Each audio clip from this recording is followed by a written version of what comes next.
to ya malam alhaji maluwa za mu ga mutane da dama a social media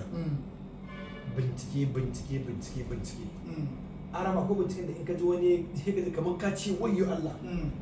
so mutum wannan ba hurumin sa bane amma iya shiga layin da ba layin sa amma ni sai ga wani irin bincike da kake a layin kana bincike amma sai ga malamai suna kasa suna kallon ka da yawa amma sai ko kowa ka iya cewa haƙƙin wannan gaskiya ne wannan iya burge ni akan makallawa amma ni abin da ke mamaki malam wace bai wace Allah ya baka da gani shaf zan yanzu kai kaza ko zan ga shaf ka fita da mutum turare su kuma ka bani labari kuma ƙaryar mutum yake iya cewa wannan abin ba haka ba wato a taurari da muke da su 16 na'am wallahi na san wasu hukunci 16 wanda ko uban waye zan ga mishi wannan wallahi ko duhi da ya kasan zai dawo zan faɗa a gaban sa ba zan da shakka ba wannan hukuncin da na san su ba sa canja ni yanzu zaka iya zuba kasa daga daya zuwa 16 zuwa 16 jama'a zan iya kallon kowace tauraro in na so wallahi magana bakwai akan da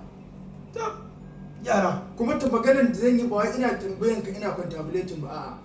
ko bincike da ka gani ke yin alert nake zama in yi alert umma ta kawai nake taba guda hudu taurari hudu nake iya taba amma in mutum ya biyo ni gefe na shi nishadu in ce ka samu sadaka kaza in na ga dama in maka zan faɗe maka tun daga wudiya na'am har zuwa gaba daya so da kasan shi a ce sarkin sarki ne wane mutum wallahi sarki ne sarki isa za ka mutane da dama suke ban mamaki wai mutum da kawo live ya ce wai bincike wallahi ko ka zaka binciken ba za ka iya buɗe lokaci da aka yi mutum magana yadda zai gamsu ba amma sai kawo wannan yana jira amma sai kamar kai a kokarin da ya gaba da kana wayar da kan mutane a to ai ka san mutane ko kai abin da aka fahimci mutum da gaggawa ya dan fahimta mu da adam an halice mu da gaggawa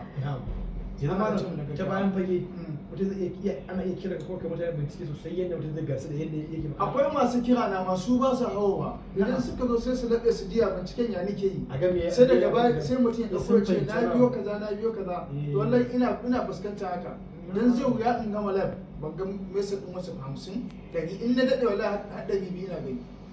Allah ya saka da kai malam wannan fa amadan ya da mu da masu ya annabi sallallahu alaihi wasallam godiya Allah ya saka da kai kuma Allah ya kula da rayuwa Allah ya saka da kai muna godiya assalamu alaikum warahmatullahi